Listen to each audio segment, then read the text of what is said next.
trust. You build that relationship. They come to you.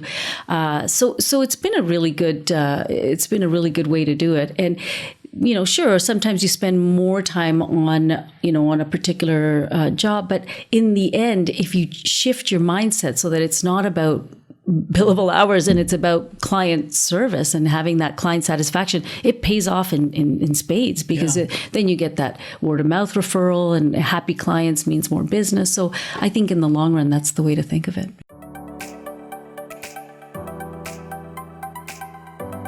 It was a huge adjustment. Yeah. It was huge. And, I would never look back. I think starting your own firm, the freedom and the just the control that you have over every aspect of your business, you can take it in any direction, is exhilarating. But having said that, I think had I known the amount of work that is involved in starting a business, you would be reluctant to leave that cushy kind of, big law nest, because you do have everything available. When I started my firm, I was the fax girl, the bookkeeper, the IT department, everything. And it's a big workload. Again, it pays off in, multiple times on a personal and level. The rewards that you get from running your own show is it's amazing.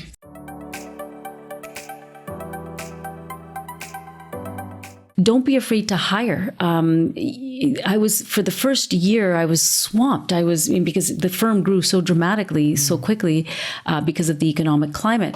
And I was very afraid to hire people, because I felt this overwhelming responsibility for payroll and someone's livelihood. And there is some truth to, if you build it, they will come.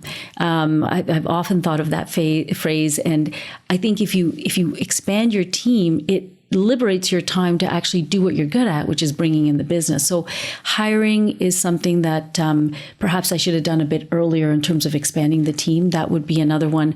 Don't be afraid to do that. It's certainly, to grow any business, you need to do that. We did have to get live-in care, and I think that for any woman that's a working mom with multiple kids, it really is a great solution. And we're so fortunate in Canada to have, at least when I had young kids, we had a great live-in caregiver program that was sponsored by the federal government, which would allow you to bring in live-in care from the Philippines.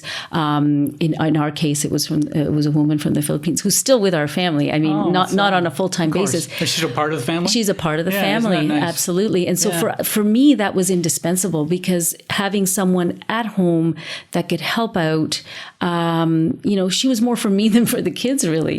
She was amazing. And so that really made a difference and allowed me to have kind of the best of both worlds, have a large family, free up my time so that I wasn't, doing some of the tasks that you'd have to do, and was able to enjoy my kids and at the same time keep my career.